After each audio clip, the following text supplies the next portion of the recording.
Shalom bien-aimés, bienvenue sur Dévoilement, l'émission qui est consacrée à l'étude biblique sur la télé évangélique. Et dans ce numéro, nous parlerons de la louange et de l'adoration dans la Nouvelle Alliance. Est-ce qu'il faut continuer à adorer toujours comme dans l'Ancien Testament? Et quand Jésus dit à cette femme samaritaine que Dieu cherche des adorateurs qui vont l'adorer en esprit et en vérité. Est-ce qu'on a besoin d'instruments de musique forcément pour adorer Dieu aujourd'hui? Est-ce qu'on a besoin des tam-tams? Est-ce qu'on a besoin d'acclamer? Est-ce qu'on a besoin de notre voix forcément pour adorer Dieu? Quelle est la forme que prend la louange dans la Nouvelle Alliance? C'est de ça qu'il s'agira ce soir sur cette émission.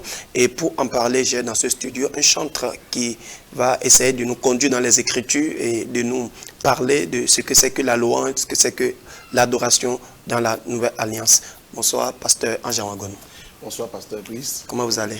Tout va bien par la grâce de Dieu. Très ravi de vous recevoir sur ce plateau de dévoilement. C'est moi. Alors, comme je l'annonçais, nous allons parler de la louange et de l'adoration. Déjà, dites-nous, quelle est d'abord l'origine de la louange et de l'adoration? Est-ce que quelque part, parce que quand nous lisons les lois de Moïse depuis l'Ancien Testament, et il n'y a nulle part où Dieu même a ordonné qu'on puisse vraiment le louer avec des instruments, qu'on puisse l'adorer avec des instruments. Comment est-ce que cela a été né? Ok, je vous remercie pour ce sujet que vous avez choisi pour que nous puissions, par la grâce de Dieu, échanger. Je crois que la louange a commencé à exister depuis que le monde a existé. Ah bon? Ah ouais. Le monde a été créé après même la louange, si je peux m'exprimer ainsi. Parce que le ciel et les êtres spirituels ont existé avant le monde dans lequel nous sommes. Et déjà, quand vous retournez au ciel pour aller voir la disposition que Dieu a donnée aux chantres, enfin, aux anges qui le louent dans le ciel, vous verrez que c'est un Dieu qui vit dans la louange. Dans Apocalypse 4 et dans Apocalypse 5, quand vous faites un saut dans Apocalypse 4, à partir du verset 8 par exemple. Dites Apocalypse 4, oui, verset 8. À partir du verset 8. La Bible dit, les 4 êtres vivants ont chacun 6 ailes et ils sont remplis de Dieu tout autour et au-dedans. Ils ne cessent de dire jour et nuit, Saint, Saint est le Seigneur, le Dieu Tout-Puissant. Ils ne cessent. Mais la Bible n'a pas dit, ils n'ont pas chanté, ils ne cessent de dire. Non, allons doucement. Vous ne m'avez pas parlé de chanter, vous m'avez parlé de louange. Parce que c'est encore l'autre amalgame. La louange, ce n'est pas le chant. Ce n'est pas forcément le chant. La louange peut être dite. La louange, on peut louer Dieu de par les paroles. Donc vous êtes en train de dire que la louange, ce n'est pas que chanter. Non. La louange passe par la musique, enfin par le chant, par les actes, les comportements. La louange, ce n'est pas que chanter. Et c'est quand nous mélangeons les deux que le grand problème commence à se poser. Maintenant, ça ne veut pas dire qu'au ciel, il n'y a pas de chant. Au ciel, il y a de chant.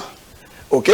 Donc, en réalité, Dieu a créé le ciel, la terre, les arbres, les eaux, tout ce que nous voyons, et tout ce que nous ne voyons même pas, pour sa louange.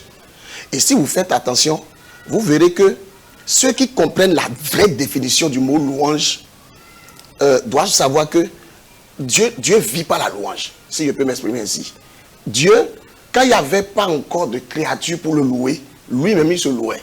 Contrairement à ce que plusieurs disent, Dieu ne peut pas se louer. S'il y a quelque chose que Dieu ne peut pas, c'est se louer. Dieu a été la première personne à apprécier ce qu'il a créé. Ce n'est pas partie des hommes.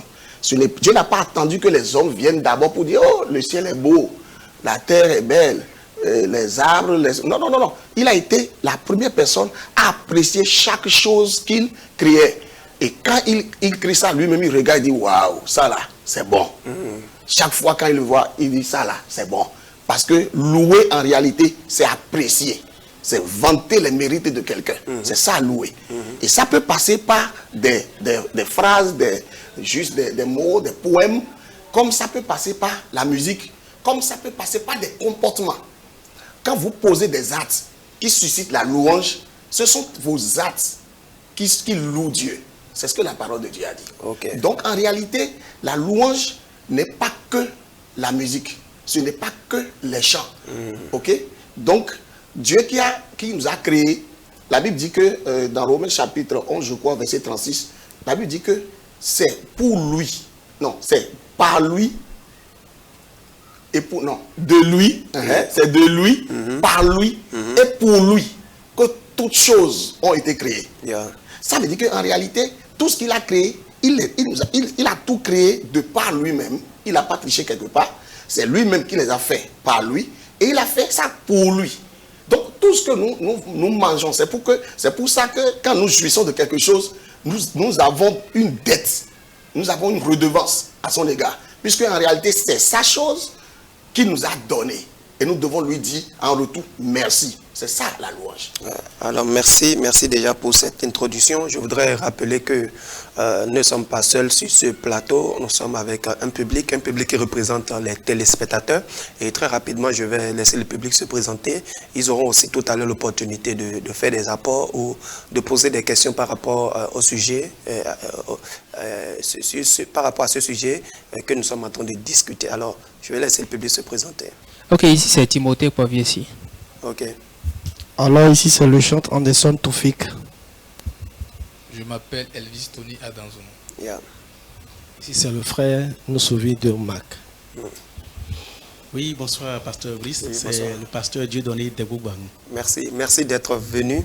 Alors, homme de Dieu, nous revenons sur ce plateau. Vous aviez dit tout à l'heure que la louange, ce n'est pas que le chant. Non. Le chant n'est qu'un moyen de louer Dieu. Ouais. Alors, Un des moyens. Un des moyens. Ouais. Alors, à part le chant, quels sont les autres moyens par lesquels nous pouvons louer encore Dieu? Oui, comme je viens de le dire, on peut louer Dieu en parlant, on peut louer Dieu en dansant, on peut louer Dieu en provoquant d'autres personnes à le louer. De par les actes, de par nos comportements, de par nos réalisations, on peut amener des personnes à louer Dieu. Quand par exemple j'étais un élève taré, je ne valais rien, et que par la grâce de Dieu, je parviens à un certain résultat donné. Ok? Ça amène d'autres à voir la grandeur de Dieu. Dit, ah, Dieu est grand, hein? Cet élève ne valait vraiment rien. Dieu est fort. Tout ce qu'ils disent là, c'est parce que je suis parvenu à un certain résultat donné. Donc c'est pas moi que cette louange-là est suscitée. Donc, ces attitudes, ces résultats auxquels je suis parvenu ont amené d'autres personnes à louer Dieu. La Bible dit que qu'on voit vos bonnes œuvres. Très bien, dans Matthieu. Et qu'on loue le Seigneur. Matthieu Donc, 5. nos œuvres, nos bonnes œuvres aussi, louent le Seigneur. Voilà. Donc, c'est- un voilà chrétien quelques- qui marche dans la sanctification, un chrétien qui manifeste sa lumière Oui. au sein de nos chrétiens, Oui. il est en train de louer Dieu. Oui, il est en train de susciter la louange. La différence, c'est quoi? Ah, il est en C'est train que de susciter la louange. la louange. Parce que la louange est expressive. C'est là la différence entre la louange et l'adoration, en fait. Quand on dit que la louange, c'est dire ce que Dieu, les bonnes choses que Dieu a réalisées, c'est être reconnaissant à Dieu, c'est célébrer Dieu pour ses bienfaits et tout ça. L'adoration, au contraire, c'est un comportement, c'est une vie. C'est une vie. Donc, il y a une différence entre louange et adoration. Bien sûr. Et ce que nous chantons pendant les cultes que nous appelons adoration sont plutôt des chants d'adoration. Donc ce n'est pas une adoration. Non. C'est une partie de l'adoration. C'est pourquoi quand Jésus parlait dans Jean chapitre 4, il parlait des vrais adorateurs, là, il n'y avait pas eu chant. La dame n'a pas chanté. Et si nous remontons à l'origine de l'adoration, dans le livre de Genèse au chapitre 22, où l'adoration, le verbe adorer a été cité pour la première fois dans la Bible, c'est dans Genèse chapitre 22, verset 5. Avec Abraham. Avec Abraham, merci. Quand il devait sacrifier son fils, Abraham n'avait pas chanté. Abraham avait obéi sans condition.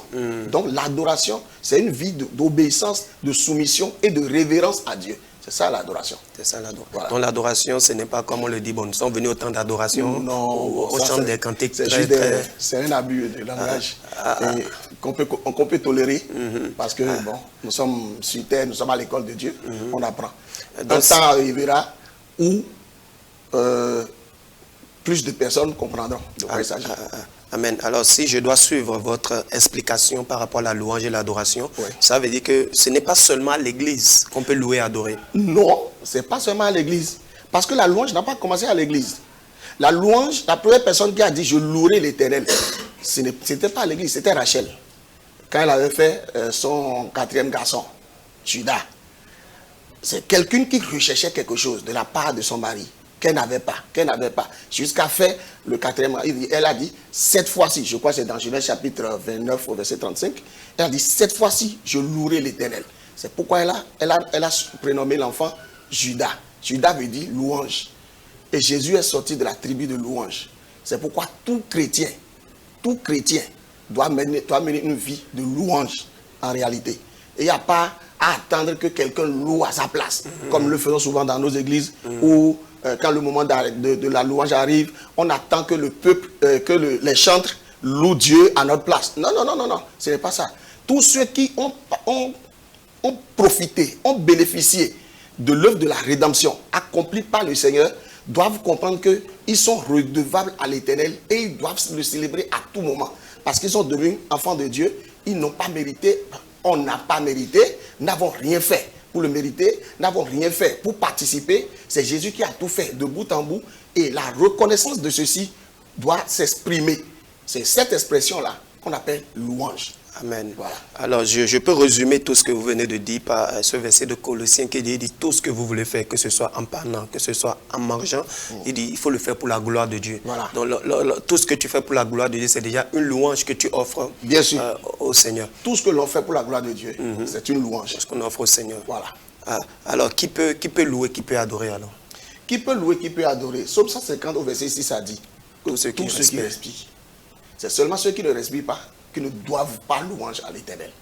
Maintenant, s'il faut aller un peu plus en profondeur, la louange, en dehors de tous ceux qui respirent, des païens, de tout le monde, vous devez voir, les païens même, quand ils reçoivent quelque chose de moi, ils disent « Ah, ça là, c'est Dieu qui a fait ça. » Ils n'ont pas forcément trop compris le reste, mais ils savent que ce que Dieu a fait là, il faut lui être reconnaissant pour ça.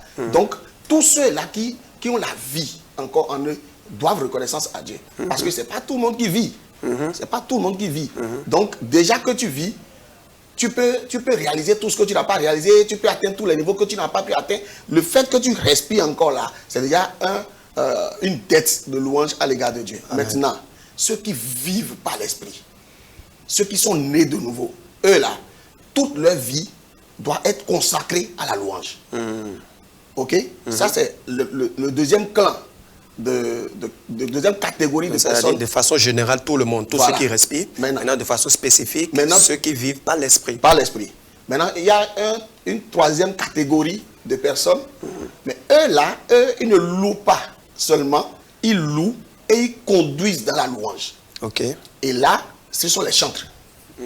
Les chantres, eux, depuis le livre de Chroniques, 1 Chronique chapitre 6, Dieu a mis à cœur à quelqu'un, au roi David, qui était un instrumentiste, qui était, je vais dire, un chantre. Et quand je dis un chantre, il n'était pas un chantre au même titre que les Asaph et les Yubal et autres. Lui, il était un chantre parce que c'est quelqu'un qui loue beaucoup Dieu, c'est quelqu'un qui célèbre beaucoup Dieu, mais il n'est pas de la tribu de Lévi. Donc, il ne pouvait pas conduire la louange dans le temple, pendant les cultes. Mais il peut célébrer Dieu à sa façon. Ok? Et lui-même, il s'est fait appeler chantre agréable de l'Éternel. C'est lui qui a dit ça. Ok? Mais c'est lui que Dieu a utilisé pour communiquer aux hommes comment la louange se fait au ciel. David, bien sûr. David. C'est lui qui a organisé les chantres. C'est lui qui a réparti les Lévites qui étaient entre-temps chargés de transporter le tabernacle, de monter le tabernacle et tout ça. La Bible dit qu'au moment où le tabernacle a eu un lieu de repos, David les a redéployés.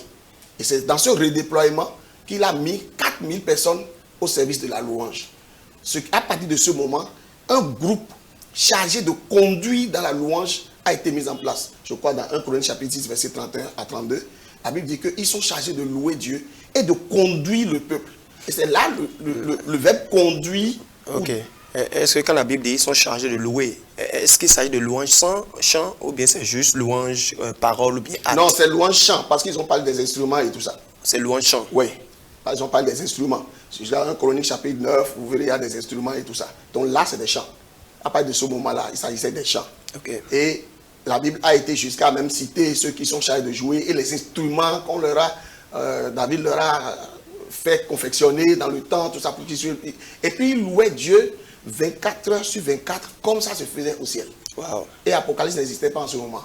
Donc David n'avait pas connaissance de comment ça se fait au ciel. Donc c'était une révélation. C'était une révélation.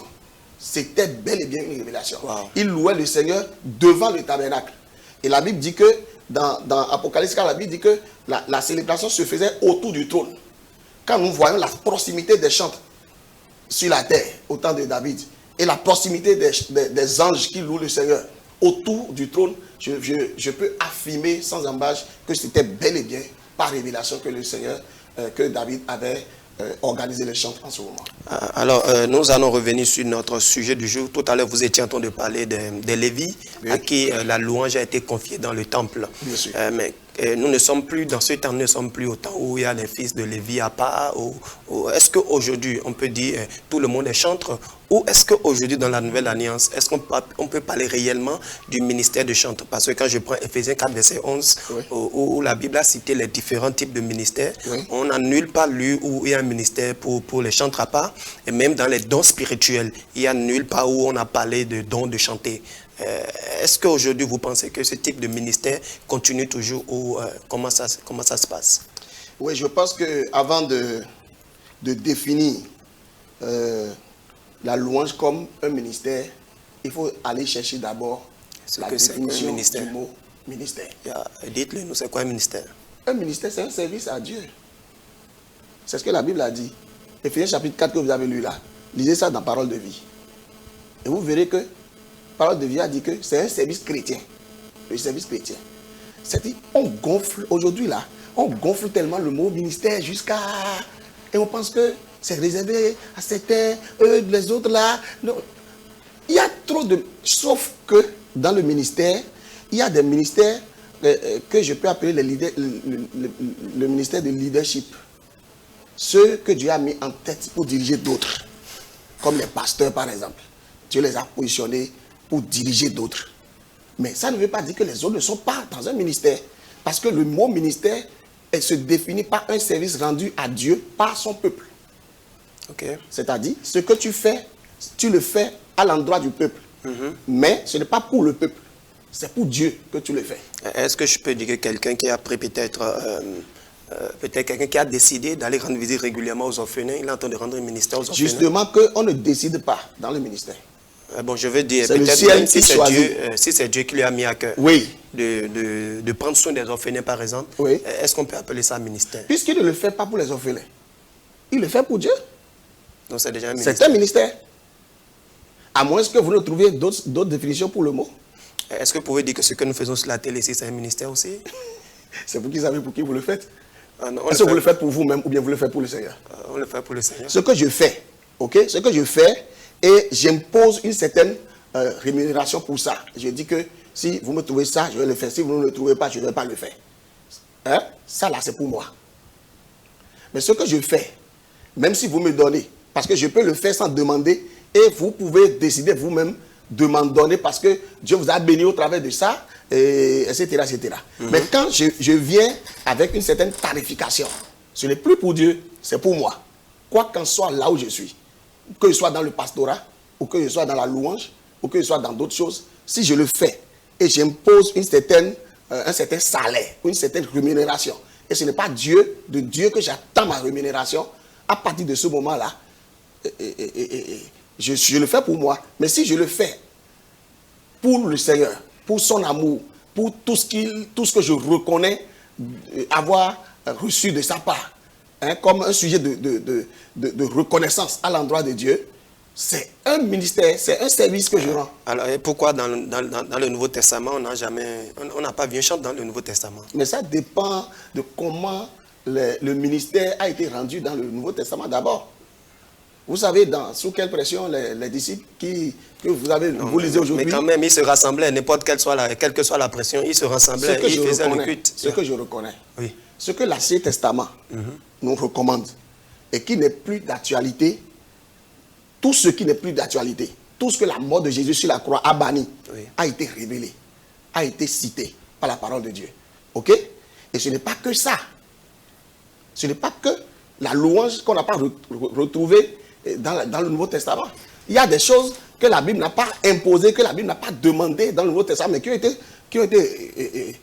que nous pratiquons jusqu'à ce jour. Comme quoi? Comme le temple, par exemple. À quel niveau la Bible a dit dans le Nouveau Testament de construire un temple? Mais nous le construisions. Nous adorons tous Dieu dans le temple. Personne n'a jamais vu ça comme un péché. Est-ce que ça veut dire que... Non, est-ce que ça veut dire que c'est biblique? Ah, c'est à vous de le dire. Non, c'est à vous de le dire. Si nous avons aujourd'hui, à mon avis, c'est bien normal d'avoir un lieu de regroupement, de se retrouver quelque part pour louer Dieu. Même si ce n'est pas le temple que nous adorons, mais c'est Dieu que nous adorons, c'est mieux, c'est toujours bien d'avoir un lieu. Les disciples n'en ont pas reçu parce qu'ils étaient pourchassés. Ok? Mais dès que la possibilité d'avoir le cœur tranquille, les gens ont reconstruit encore les temples. Ce n'est pas pour autant qu'on va dire que non, c'est l'Ancien Testament. Non, c'est l'Ancien Testament. Non, ce n'est pas ça. Aujourd'hui, la guerre de dîmes est en train d'être faite. Certains disent que non, il faut l'abolir. Certains disent non, il ne faut pas l'abolir. Et c'est surtout ceux qui en profitent, surtout qui disent non, on ne doit pas l'abolir. C'est pas c'est pour le Seigneur qu'ils font le combat. moi, à mon avis, on ne doit pas l'abolir parce que ce n'est pas la mort de Christ qui avait instauré la dîme. Ah bon? Non, la dîme a été payée pour la première fois dans Genèse 14 par Abraham et Dieu n'a pas demandé avant qu'il nous donne. Vous êtes sûr de ce que vous dites, homme de Dieu? Ah, si vous n'êtes pas sûr de ce que je dis, prenons la Bible. Prenons la Bible. Ce n'est pas Dieu qui lui a dit de donner, c'est lui qui a donné. C'est après Genèse 14 que la loi est venue. La loi est venue, longtemps après. Ok? Mais jusqu'à aujourd'hui, on paye la dîme, on donne les offrandes. Ceux qui ont donné leur offrande pour la première fois, qui ont décidé de donner une offrande à Dieu, c'était Caïn et Abel. Dieu n'a pas demandé. Justement. Dieu n'a pas demandé. Mais jusqu'à aujourd'hui, on continue de donner les offrandes. Mais quand vous parlez d'Abraham qui a donné sa dîme à Melchisédek, tout ça, oui. Est-ce que ce n'est de tout l'Ancien Testament, c'est juste une seule fois qu'il l'a fait? Est-ce qu'il l'a fait régulièrement? Ce n'est pas parce que la Bible n'a pas dit qu'il l'a fait plusieurs fois qu'il ne l'a pas fait. On ne sait pas s'il a continué ou il n'a pas continué. La Bible n'a pas précisé? Oui, la Bible n'a pas précisé. Mais après, ça a été institué. Lui, il l'a donné une fois, mais ça a été, Dieu a pris ça désormais comme une institution. Donc, ça a assuré sa pérennité. Et jusqu'à aujourd'hui, on continue. Je crois, on ne va pas virer dans le débat de la dîme. Nous sommes en train non, c'est pas pour virer. Je suis en train juste de vous donner des exemples, des choses qui ont existé dans l'ancien temps et qui existent aujourd'hui encore. Vous voyez? Et à mon avis, je ne vois pas pourquoi faire la guerre contre la louange qui ne doit pas finir. Parce que la louange a commencé avant tous les ministères. Justement. Et elle ne finira pas après l'enlèvement. Justement, quand on s'en tient à votre définition, on ne peut pas combattre la louange. Mais ici, je parle du ministère de chantre. Est-ce que vous pensez qu'il doit avoir des catégories de personnes spécifiques aujourd'hui dans l'Église et ce sont eux qui doivent conduire forcément la louange? Si nous mettons fin à l'Église, c'est-à-dire à la communauté, on peut mettre fin à ce service-là. Est-ce qu'il ne peut pas arriver où, comme la Bible a dit, si nous venons ensemble et que quelqu'un est inspiré, que la personne entonne un cantique et puis tout le monde commence à chanter, est-ce qu'il faut forcément des personnes qu'on doit appeler chantres? Est-ce que vous pensez que entonner là, c'est donné à tout le monde? Si l'Esprit de Dieu, nous tous, on peut le faire. Ah, d'accord. Je prie pour que Dieu ne vous permette pas de rencontrer des hommes crapauds. Je prie pour que Dieu ne vous permette pas de rencontrer des gens qui ne peuvent pas chanter dans la cadence. Je prie pour que Dieu ne vous mette pas en contact avec des gens qui changent de gamme après chaque phrase. Est-ce que vous pensez que la voix, la gamme, ça compte pour la louange à Dieu? Ça compte trop. Dieu doit. Dieu est excellent. Si quelqu'un ne chante pas bien, Dieu ne reçoit pas sa louange? Je ne dis pas ça. Mais s'il y a quelqu'un qui peut bien chanter, c'est mieux de lui confier ça. Ce n'est pas. Quand on donne quelque chose à Dieu, que Dieu n'agrée pas, Dieu le rejette. N'oublie pas que Dieu a pris des offrandes et l'a rejeté d'autres. Donc, si par exemple, je commence à chanter, je ne tiens pas dans la gamme, Dieu va dire, bon, comme tu ne tiens pas dans la gamme, je n'écoute pas ta louange. Là, tu n'as pas bien compris ce que je dis. Si dans mon église, j'ai des gens qui peuvent bien chanter, ils ont l'Esprit de Dieu, ils peuvent bien chanter. Moi, je suis le pasteur, je ne sais pas chanter. Parce que quand on ne sait pas chanter, on sait qu'on ne sait pas chanter. Malheureusement, des fois, on sait qu'on ne sait pas chanter, mais on a, je ne sais pas, l'orgueil, on n'a pas l'humilité de dire aux gens, chantez-moi tel chant. Ce qui fait que Ce qui fait... Est-ce que vous savez que mal chanter peut distraire? Ça vous est jamais arrivé?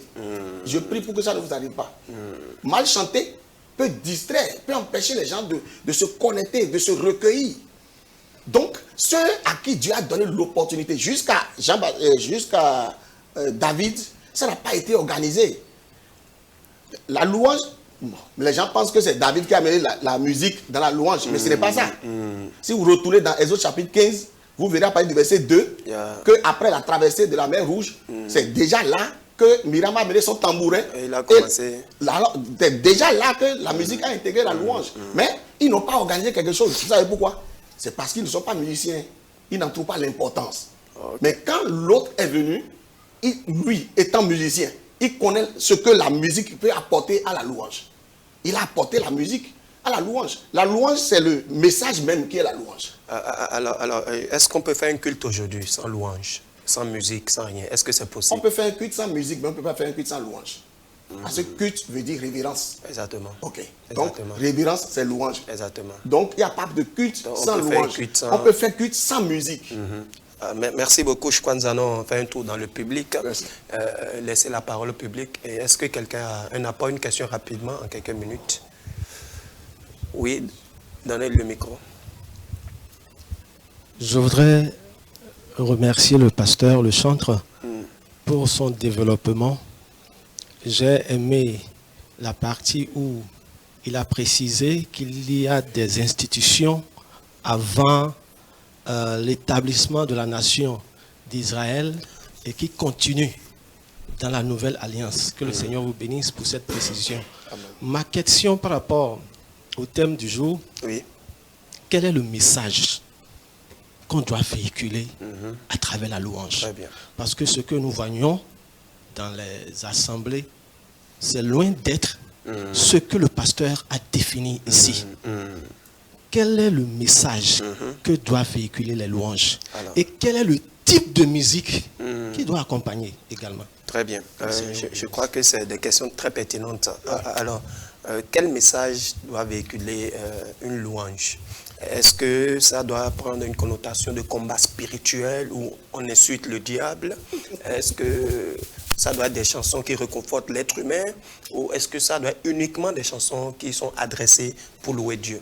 En réalité, je crois que le Seigneur est en train de restaurer progressivement la corporation des chantres de par les différents séminaires, les différentes formations que nous organisons pour que nous puissions mieux comprendre le ministère. Je faisais partie de ceux qui ne savaient pas classer les chants. Je faisais partie de ceux qui, pendant la louange, peuvent tout chanter. Je faisais partie de ceux qui pensaient que chauffer la salle, c'est bien louer. Donc, par ignorance, nous avions tout mélangé dans le temps. Aujourd'hui, de par les différentes formations que nous sommes allés suivre à l'extérieur et tout, nous avons compris beaucoup de choses par rapport à la louange. En réalité, la louange a trois différentes catégories, trois différentes étapes. La première étape de la louange à laquelle tout le monde est accessible, c'est la reconnaissance, le remerciement. Nous devons remercier le Seigneur. La louange, quand on commence par la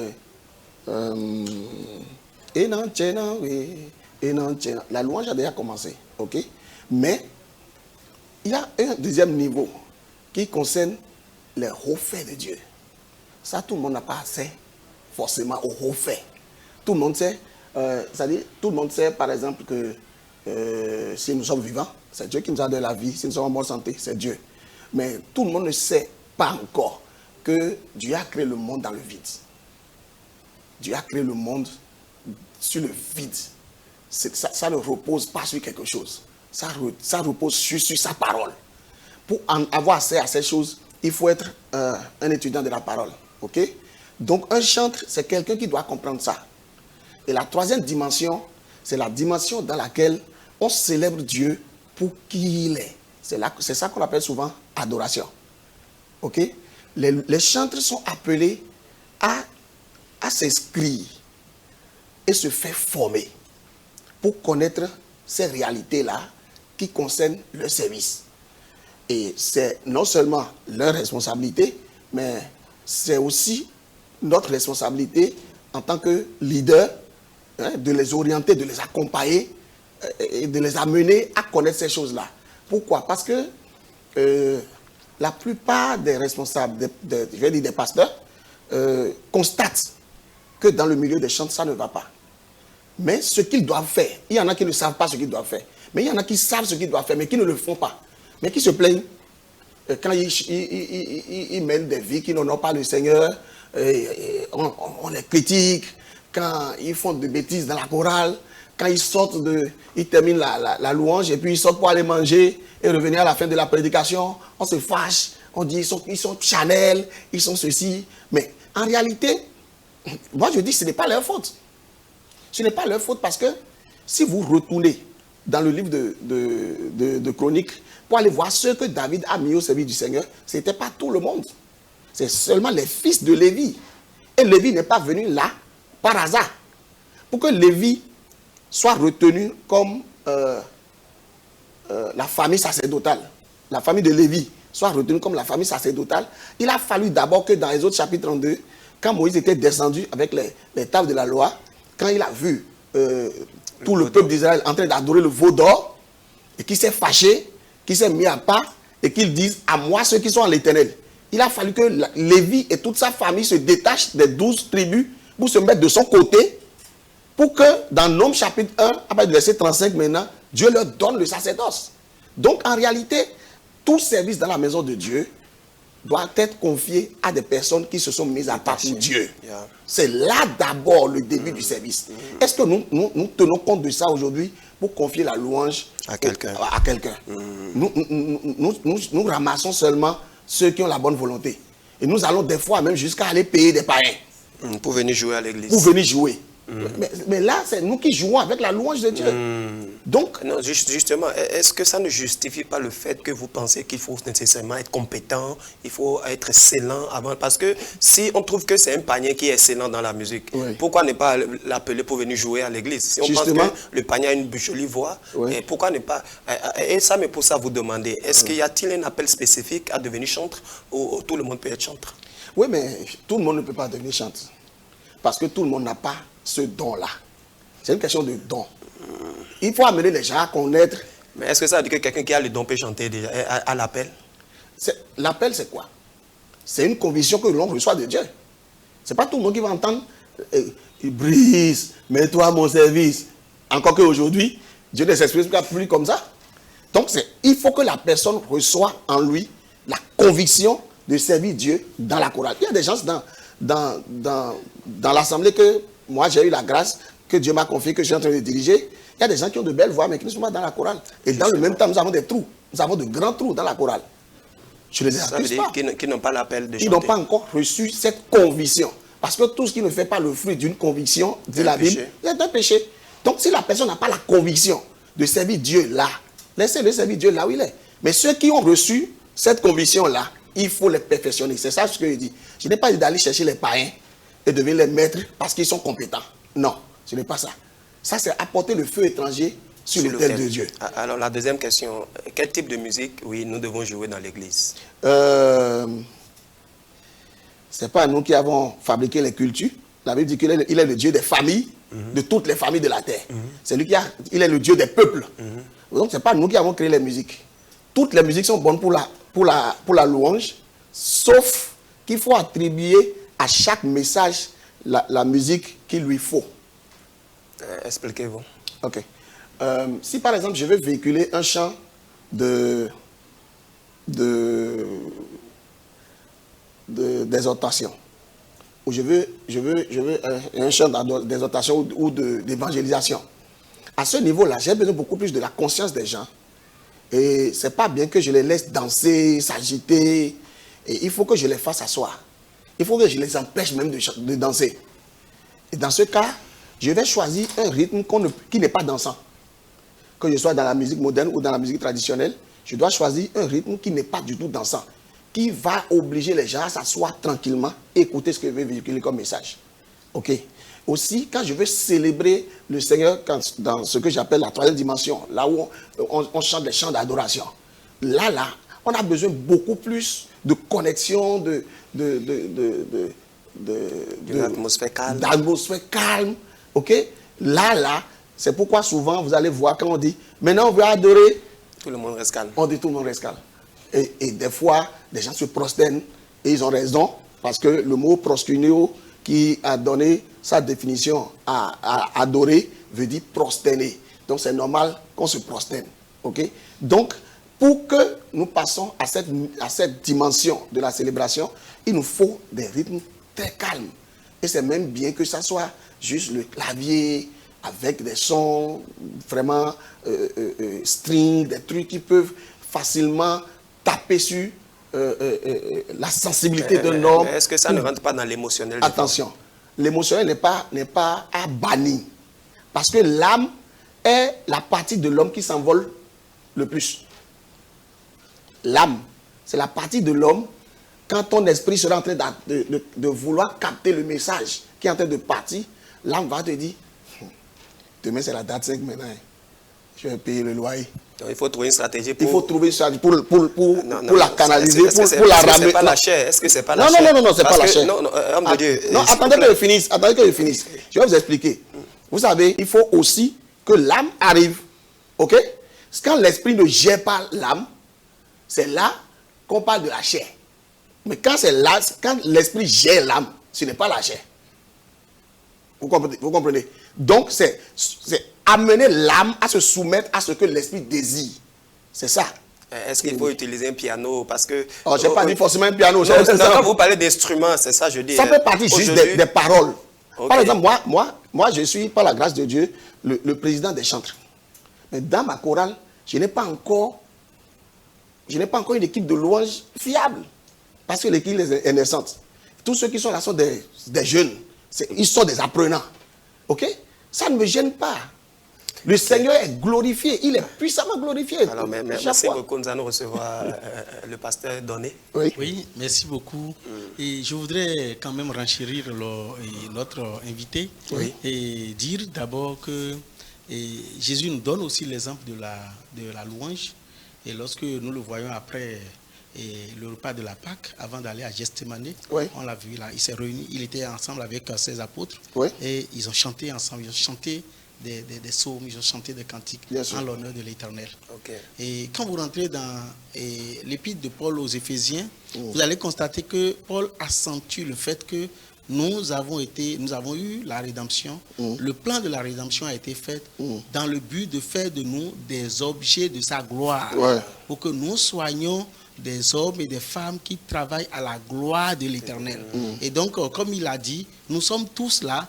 Nous avons reçu le Seigneur Jésus dans notre vie pour être des instruments de sa gloire. Et donc, au-delà de que tout ce qui respire loue le Seigneur, nous devons savoir que le ministère des ministères que nous avons reçus, c'est celui de rendre gloire, de louer l'Éternel, notre Dieu. Amen. Voilà. Amen. Et donc, je voudrais aussi, et cet aspect qu'il a souligné, ça m'a beaucoup plu, parce que nous oublions surtout l'aspect culturel dans la louange. Vous voyez, quand vous allez dans Apocalypse chapitre 21, et dans les derniers versets, il dit que les nations, d'abord les rois de la terre apporteront les gloires, et après les nations de la terre viendront dans la Nouvelle Jérusalem en apportant leur gloire. Je pense que nous sommes déjà dans cet exercice-là, quand nous sommes béninois, nous utilisons nos instruments, les rythmes de chez nous, pour louer le Seigneur. Mais est-ce qu'il n'y a pas de rythmes qui viennent des couvents? Est-ce qu'on va utiliser ça pour louer Dieu? Vous savez, rien n'a été créé, comme Paul le dit. Aucun animal n'a été créé pour servir de sacrifice à un démon. Rien n'a été créé pour être un sacrifice à autre chose qu'à l'Éternel notre Dieu. Le reste, c'est des détournements. Ce n'est pas parce que quelqu'un l'a détourné que nous allons penser que ça ne doit pas aussi contribuer à louer le Seigneur. Merci beaucoup. Vous voyez un peu ce que je dis. Et donc, permettez-moi quand même de finir en disant par rapport à l'appel que nous disons. Vous savez, le Seigneur a donné toutes sortes de dons à son Église. Je pense que certains ont reçu aussi l'appel.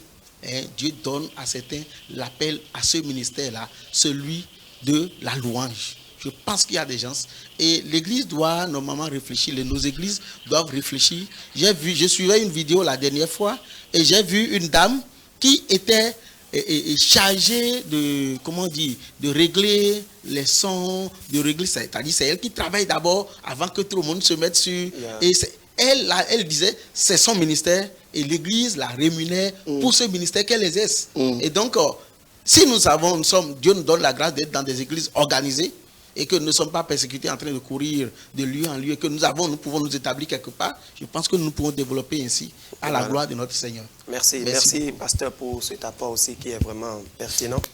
Alors, nous revenons sur le plateau avec l'homme de Dieu. Quand nous parlons des rythmes pour adorer Dieu, pour louer Dieu, donc, le rythme, il y a certains rythmes qui déjà communiquent un autre message. Déjà, ces rythmes, par exemple, chez nous au Bénin, on connaît tous, il y a le rythme Ogbon, que tout le monde connaît. On sait que quand il s'agit d'Ogbon, on connaît les catégories de personnes qui ont l'habitude de danser sur ces chansons-là. Est-ce que déjà à l'église, quelqu'un qui était resté dans un truc comme ça et qui vient à l'église, on lui joue le même rythme, est-ce que ça ne va pas le ramener en arrière? Est-ce qu'il ne faut pas lui couper avec tout ça en même temps? Bon, ça dépend de la personne. À mon avis, je pense que quelqu'un qui a compris ce qu'on appelle la nouvelle naissance. Parce que le grand problème que nous avons aussi, c'est ça. Hein. Nous pensons que nous sommes des êtres aménagés, réparés. Mais non, nous sommes carrément de nouvelles créatures. Nous sommes carrément de nouvelles créatures que Dieu, qui n'avait jamais existé. Et il paraît que quelqu'un, après sa conversion, s'est rendu au village et on l'a invité à venir faire les cérémonies. Il a dit que lui ne fait plus ça. Moi, je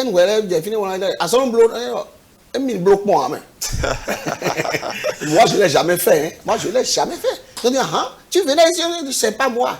Il dit, mais c'est pas Abdon. Il dit, l'autre Abdon que vous connaissez là, il est déjà mort.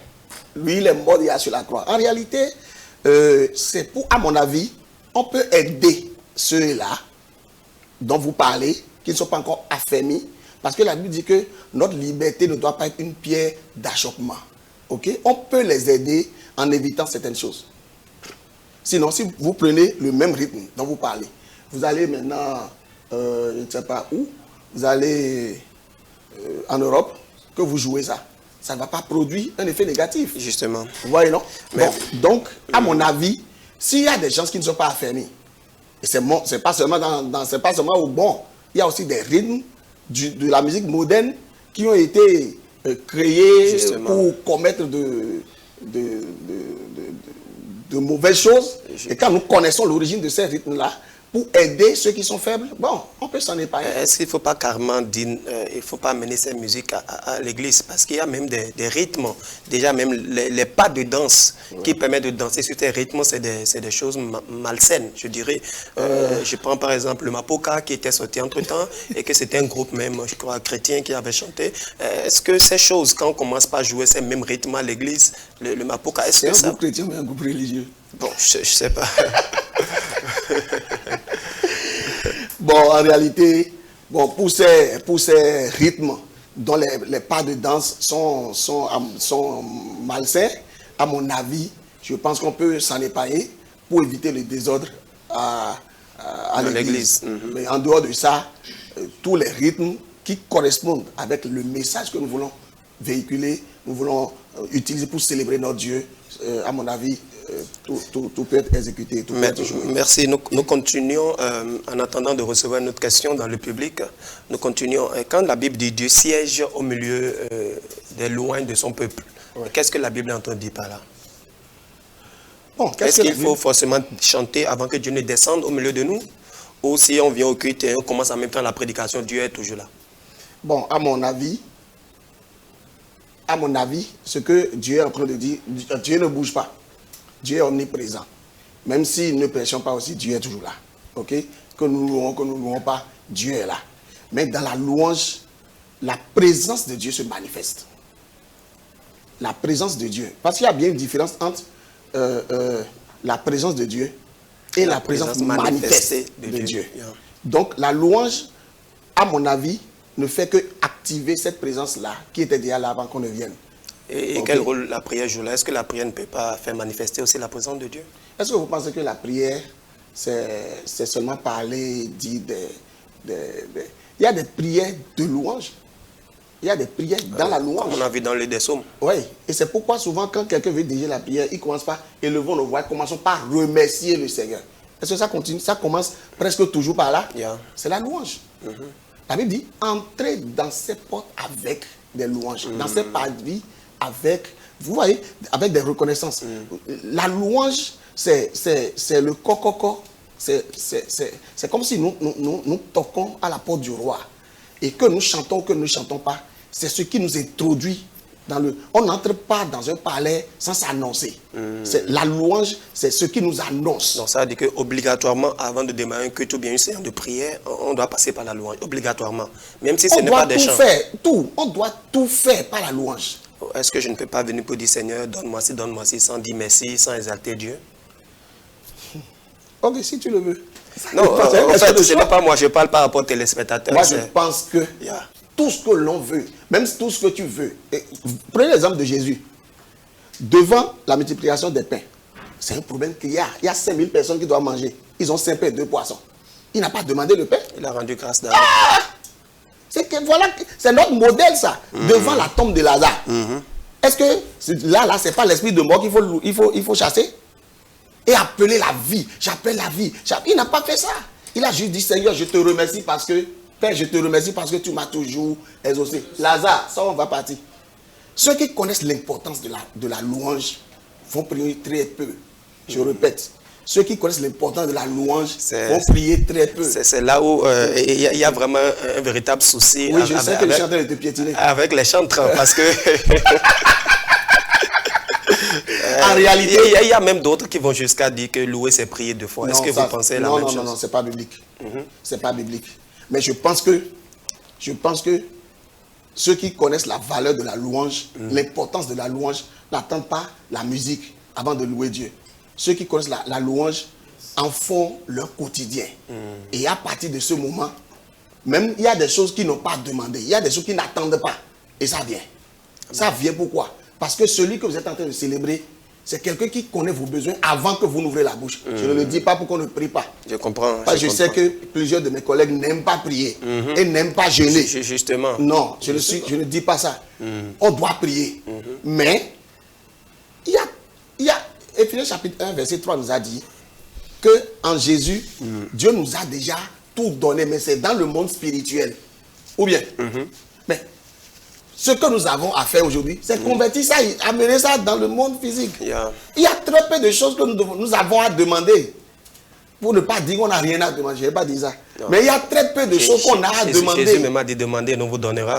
Et dans l'histoire de Paul et de Silas, nous avons vu l'équilibre. La Bible dit ils chantaient des chants de louange et ils priaient. Les deux. Donc je crois que nous devons faire l'équilibre. Est-ce que vous savez que quand le Saint-Esprit est venu, est descendu dans Apocalypse 2, et les gens commençaient pas à parler en langue. Acte 2. Dans Acte 2, je m'excuse, dans Acte chapitre 2, vous savez que dans le parler en langue là, les gens ne demandaient pas, mais qu'ils louaient. Ah ouais? Ouais. Le parler en langue a loué d'abord avant de passer à autre chose. Ok. La Bible dit ils étaient en train de dire les merveilles de Dieu. C'est ça la louange. Donc, quand ils ont reçu le Saint-Esprit, la première des choses qu'ils ont commencé par faire, c'est dire les merveilles de Dieu, les hauts faits de Dieu. Mais dans des langues que des gens qui sont là comprenaient. Okay. Voilà. Donc, en réalité, la vie d'un serviteur, la vie d'un enfant de Dieu doit être à plusieurs pourcents dédié à la célébration, à la louange de Dieu. Il n'a pas besoin d'un chant forcément. Mais merci beaucoup, serviteur de Dieu. Nous sommes en train de tendre vers la fin de cette émission. Alors, j'ai encore 2 questions à vous poser. L'avant-dernière est celle-ci. Est-ce que vous ne pensez pas aujourd'hui que la musique distrait à l'église? Parce qu'aujourd'hui, on parle des temps de louange où on passe 45 minutes, voire 1 heure de temps à danser, transpirer. Et quand on finit, on s'assoit, certains commencent à dormir. Et les gens n'arrivent plus à écouter la parole de Dieu. Est-ce que vous ne pensez pas aujourd'hui que les concerts, les soirées de louange que nous organisons aujourd'hui, ça n'a plus de connotation de louange, comme on le dit, mais c'est une connotation de distraction, faire le spectaculaire, avec des jeux de lumière, un joli podium, juste pour distraire les gens. Est-ce que vous ne pensez pas la même chose? Je vais prendre les 2 questions séparément. Le culte. Je vais demander plutôt aux serviteurs de Dieu qui me suivent de bien vouloir tout faire pour faire former les chantres qui conduisent la louange dans leur assemblée. Ce n'est pas ignorance que ça se fait de cette façon. Ok? C'est vrai que même si nous faisons 1 heure de temps de célébration, ce n'est pas encore peu. Ce n'est pas encore trop. C'est pas encore trop. Nous avons 3 heures, non? Ce culte-là, on l'appelle culte d'adoration. Ou bien? Et c'est dans ce culte qu'on fait 15 minutes d'adoration. Finalement, là, où est l'adoration là? Il y a dans la semaine un culte pour la prière seule, souvent. Et puis il y a un culte pour l'enseignement seul, souvent. Et le dimanche, on dit c'est culte d'adoration. C'est là encore que la louange ne trouve pas place. Finalement, on va louer Dieu quand? Je pense que dans le culte dominical, il doit y avoir beaucoup de temps pour célébrer le Seigneur. Mais il faut former les chantres pour vivre ce qu'on appelle louange. Ce que je dis là, appelez Bénia Kwesson, appelez le frère Ebenezer, le bassiste là, appelez, en tout cas, appelez César Sabois, appelez le pasteur Ores, appelez Nicole Labité. Il y a un certain nombre de personnes, demandez-leur ce qu'on appelle louange. Depuis 2016, moi j'ai découvert la louange autrement. Il y a trop de choses que nous ne connaissions pas dans la louange. Et c'est parce que nous ne les connaissions pas que quand on nous invite pour venir louer le Seigneur, on entend les allez. Vous voyez, non? Moi, on était à Yamoussoukro, quand on démarre la louange comme ça, ça faisait, à chaque culte, on fait 1 heure. À chaque plénière, on fait 1 heure de louange. Mais on pleure du début à la fin. Du début. Et c'est louange. C'est la louange. Les messages que portaient les chants d'abord, et la sélection des rythmes qui les accompagnent, et la vie du porteur, c'est tout ça que Dieu regarde. Donc ce n'est pas ambiancé forcément. Non. La Bible dit que Dieu a rejeté Caïn et son offrande. Et il a accepté Abel et son offrande. Genèse chapitre 4, versets 3 à 5. En réalité, quand le porteur de l'offrande même n'est pas accepté, l'offrande aussi est rejetée. Ceux qui conduisent cette louange-là, ils sont qui? Or, dans Hébreux chapitre 13, au verset 15, la Bible dit, par lui, offrons sans cesse à Dieu des sacrifices de louange. Donc, c'est un sacrifice qu'ils apportent, mais ils ne sont pas sacrificateurs. Donc, il y a trop de choses qui occasionnent ce sommeil-là dont vous parlez. Et si les chants sont formés et qu'on va célébrer le Seigneur, en réalité, je me rappelle du premier culte que nous avons célébré après notre retour dans mon assemblée. Quand le pasteur, nous on était venus, je crois, un vendredi soir ou un samedi. Donc, la préparation du culte du dimanche était déjà terminée. On ne devait pas intervenir. Mais, arrivé au niveau de la prédication, notre pasteur a voulu que, comme nous qui sommes venus, ceux qui sont venus à Yamoussoukro là, venir au moins chanter un chant. Et c'était la sœur Kyria, c'était même pas moi. C'était la sœur Kyria dans le temps qui avait pris le micro pour chanter un chant. Quand elle a entonné le chant comme ça, le seul chant là, ça a fait 2 heures. Et à la fin, on a fait près de 2 heures, et vers la fin, le pasteur a dit, vraiment, on ne peut plus écouter le message. Tout le monde était à terre. Wow. Pourquoi? Parce qu'elle là, qui était quand même déjà chanteur avant de quitter ici, elle a découvert la louange dans une autre dimension. Yeah. Donc, je pense que le vrai problème se trouve au niveau de la formation. Quand Dieu appelle quelqu'un, vous les pasteurs, quand Dieu vous appelle, on vous envoie à l'école, on vous forme. Ce que vous apprenez là-bas, là, c'est ça qui vous permet, à votre retour, de bien exercer le ministère. Mais nous, quand Dieu nous appelle, on nous remet le micro. Ça ne donnera pas le même résultat. On doit former les chanteurs. Il faut les former. Je crois que c'est là le grand problème. Et aujourd'hui, c'est nous notre plus grand combat. Tout faire pour que les chanteurs soient formés. Maintenant, je passe à la deuxième partie de la question. Les soirées que nous organisons. Ça dépend de l'esprit dans lequel la soirée est organisée. Une soirée qui est organisée pour célébrer Dieu passe par son organisation. Les chanteurs qui sont invités à cette soirée-là. La logistique. Qu'est-ce qui est ici qui ne va pas accompagner les gens à se laisser, à s'offrir à Dieu comme un sacrifice? Parce que en réalité, Dieu est déjà passé du niveau de donner à Dieu des sacrifices. Il veut que nous-mêmes, nous donnons nous-mêmes comme des sacrifices. Voilà. Donc, dans cette dimension, qu'est-ce qui ne va pas aider? De quoi nous avons besoin forcément? C'est d'abord là, quand le choix des intervenants est bien fait, quand la logistique est bien choisie, le reste, ça passe. Mais quand ce n'est pas bien organisé, même comment on appelle ça, l'animateur. L'animateur qui doit conduire une soirée. Ça dépend de ce qu'on attend. C'est pas donné à tout le monde. Ceux qui conduisent les soirées de célébration ne sont pas les maîtres de cérémonie. On les appelle les conducteurs de culte, les ministres de culte. Et ils ont leur formation. En réalité, ils ont leur formation. Les MC que nous voyons dans nos églises là, très peu savent ce qu'ils font. Très peu savent ce que Dieu attend d'eux. Eux aussi, ils ont leur formation. Et c'est en fonction de sa qualité qui va conduire la célébration, qui va conduire la soirée. Alors, donc tout ça, si les promoteurs aussi ne savent pas exactement ce que Dieu attend de la soirée qu'ils organisent, ils vont juste organiser des soirées de distraction, malheureusement. Et je crois bien que c'est ce que nous observons dans la plupart des temps, c'est beaucoup de distractions. Malheureusement, c'est ça. La plupart des soirées auxquelles nous assistons aujourd'hui sont pour distraire. Mais pour ceux qui comprennent, Chante Unie organise des soirées de louanges. Quand vous allez là-bas, vous sentez que ça, c'est une offrande à Dieu. Amen. Voilà. Donc, alors, ma dernière question, avant de recevoir s'il y a des questions dans le public, est-ce qu'un chantre, déjà que vous insistez que le chant c'est un ministère? Non, je n'ai pas insisté, s'il vous plaît. Est-ce qu'on doit fixer un salaire au chantre à l'église? Est-ce qu'on doit fixer un salaire au pasteur? C'est moi qui pose les questions. Mais je réponds. Jésus a répondu comme ça, non? On lui a demandé si on doit payer l'impôt. Il a dit, qu'est-ce que vous voyez sur cette pièce? Donc, en réalité, on ne doit fixer de salaire pour personne. Ok? On ne doit pas. Maintenant, ça dépend de l'organisation interne de chaque église.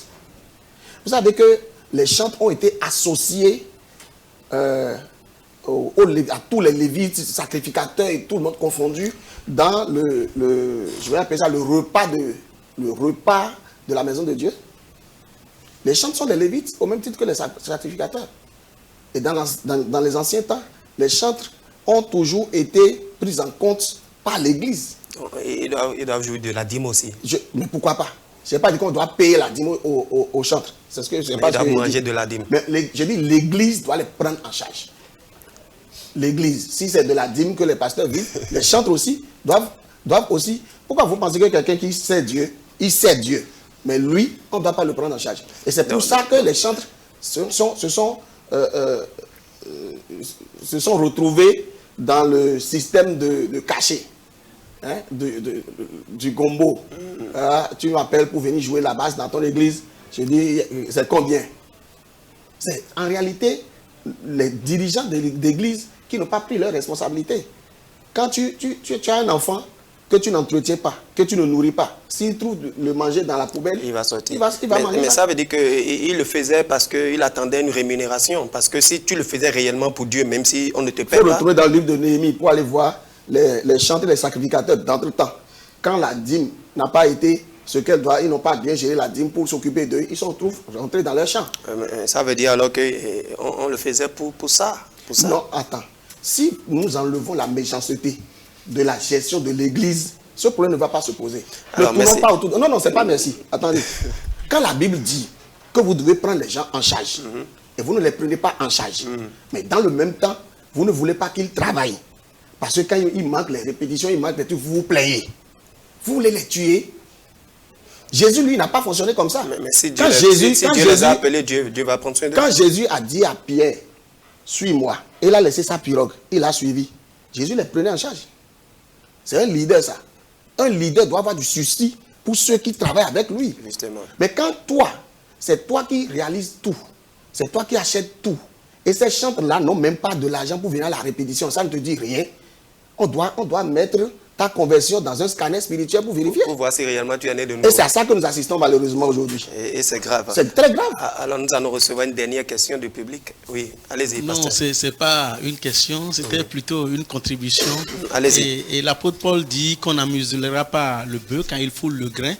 Et donc, et tous ceux qui servent à l'église, et lorsqu'ils sont dans un ministère à plein temps, devraient être aussi rémunérés d'une certaine façon par l'Église. Et dès qu'ils se retrouvent dans un ministère à plein temps, C'est-à-dire, lorsque l'Église pose la nécessité pour eux d'être totalement consacrés à ce ministère-là, je pense que c'est justice aussi que l'Église s'occupe d'eux par rapport aux affaires de cette vie. Voilà. Merci beaucoup. Merci, pasteur, pour cet apport. Nous sommes à la fin de cette émission. Alors, homme de Dieu, oui, je crois qu'on aura l'opportunité de revenir encore par la grâce de Dieu. Ça, je crois que Dieu donnera la possibilité. C'est mon souhait. Il est dit souvent, les chantres ne donnent pas offrande à l'église. Oui, j'en faisais partie. Malheureusement, j'en faisais partie. Les chants ne donnent pas souvent les offrandes pour plusieurs raisons. Particulièrement les pianistes. Faut pas créer de problème. Hein. Bon, moi, je n'étais pas pianiste, pourtant, je n'en donnais pas. J'étais percussionniste. Okay. Et puis, je n'en donnais pas. Et arrivé à un moment donné, j'ai commencé par avoir honte. Et quand on dit, il fut un moment où on commence par dire, levez vos offrandes. Tu te souviens un peu? Oui. À ce moment-là, bon, j'avais du honte à ne pas lever la main. Donc, je prenais l'offrande, je levais. Et quand on vient de prier, je dépose encore dans ma poche. Bon, c'est d'abord une question d'ignorance. L'offrande représente quoi dans l'adoration?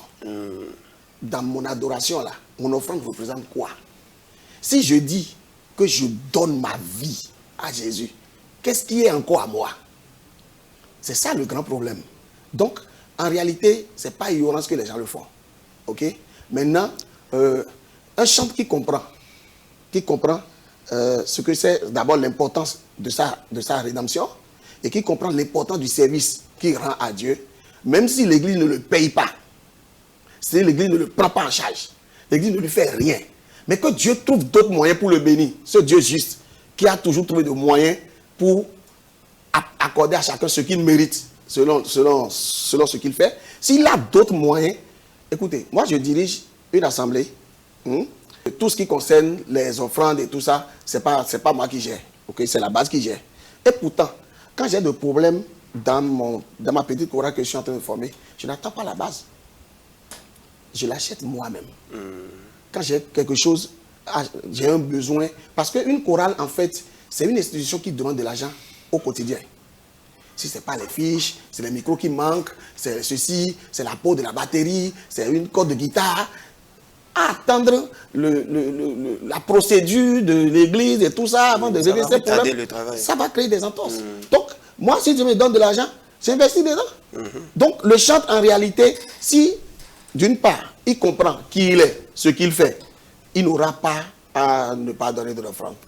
Et au contraire, il va lui-même investir encore pour que son ministère aille encore plus de l'avant. C'est vrai qu'il y a d'autres points que je souhaiterais qu'on parle ici sur cette émission. Est-ce qu'un chrétien, chantre chrétien, peut sortir un album, peut vendre un album? Tout ça l'amène le temps karma parti. Mais est-ce que quelques secondes, vous pouvez nous dire, est-ce qu'un chantre peut vendre un album? Mais on dit que c'est de louange à Dieu. Mais est-ce qu'il doit vendre ça? Est-ce qu'un chrétien doit acheter la Bible?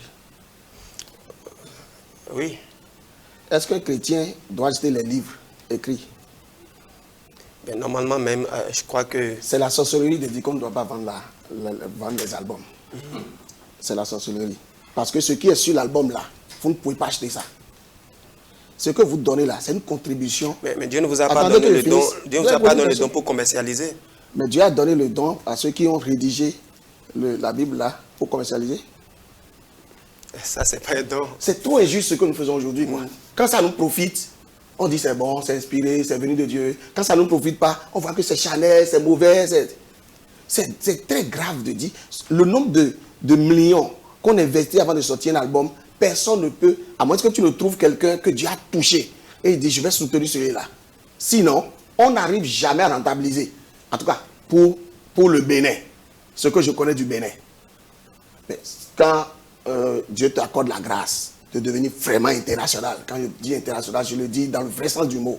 Où tu peux être ici, ton CD parcourt le monde entier. Ça, c'est encore une autre dimension. Et c'est Dieu qui bénit, Dieu qui fait ça, Dieu qui permet ça. Quand tu n'es pas encore dans cette dimension et tu continues de sortir des albums, on doit t'acclamer. Partout où on doit te féliciter. Parce qu'on ne fait pas 50% de rentabilité sur l'investissement. On ne fait pas 50%. Et on s'efforce pour sortir encore un autre. Pourquoi? Je vais finir. Pourquoi? Parce que Dieu nous a dit que le peuple qui s'est choisi doit publier sa louange. Et il ne faudrait pas garder ce que Dieu te donne là. Ne garde pas ça pour toi. Fais en sorte que ça soit connu de tous. Là où tu ne peux pas aller, Au moins ton CD peut aller là-bas pour aller leur apprendre les nouvelles chansons. Mais justement, vous ne le faites pas. Peut-être si vous avez dépensé 1 million pour faire le CD, pourquoi ne pas juste vendre les 1 million là et mettre quelque chose sur ça pour avoir un profit sur ça? Ça devient du commerce. Je n'ai pas compris. Non, je suis en train de dire, si vous avez dépensé 1 million pour faire le CD, oui. Alors pourquoi ne pas juste vendre ça au prix auquel vous l'avez fait? Et il faut forcément déposer un intérêt sur ça, bien un profit. Mais je dis qu'on n'arrive pas à faire, malgré ce que vous dites là, on n'arrive pas à faire rentrer les 500 000 sur 1 million. Renseignez-vous. Rapprochez-vous à parler de Papa John Minga. Passez par les SEM dessous jusqu'aux autres chantres et demandez-les, en dehors des personnes, ressources que Dieu suscite à des moments donnés, pour qu'on ne fasse pas naufrage dans le ministère, pour venir nous dire, Dieu m'a parlé, Dieu m'a touché par ton chant, voilà ma contribution. Et ça vient rarement au Bénin. Rarement au Bénin. Si ce n'est pas ça, et c'est sur ce que tu investis pour produire l'album que tu vas rentabiliser, aucun chant ne peut me dire qu'il fait même 50% avant que... Moi, je me suis donné 2 ans pour sortir chaque album. Avant les 2 ans, tu n'auras pas encore fait rentrer 50%. 50%. Encore qu'aujourd'hui... Est-ce que vous vendez vos CD au prix de production, mais vous déposez un intérêt sur ça, un profit sur ça? Le prix de production, là, c'est combien? Les Béninois ne peuvent pas acheter CD. Moi, j'ai quitté, je suis allé même à... Laissons les CD piratés. Et parlons des CD qu'on va avant en boutique. Tu vas en Côte d'Ivoire, un CD à 5 000 au moins. Oui, c'est parce que... Ici, c'est à 1000 francs. Et le Béninois ne peut pas acheter. Donc, on ne peut pas parler d'intérêt. On ne parle même pas de capital. Merci beaucoup. Merci. Là, vous êtes encore trop loin. Merci beaucoup, homme de Dieu. Merci d'être passé sur cette émission. C'est vrai, je sais qu'il y a encore des questions dans le public, mais nous sommes obligés de finir cette émission. Nous aussi, on a des réponses qui vous attendent que vous n'avez pas. Alors, c'était votre émission dévoilement. Nous avions parlé de la louange et l'adoration dans la Nouvelle Alliance et on a compris, bien aimé, que la louange, ce n'est pas que le chant. Et le chant n'est pas forcément la louange aussi. Donc, nous devons revoir notre motivation et revoir le message que nous véhiculons par rapport à tout ce que nous faisons. Et la Bible dit tout ce que vous allez faire, faites-le pour la gloire du Seigneur. Que le Seigneur nous bénisse. À la prochaine pour un autre numéro. Merci.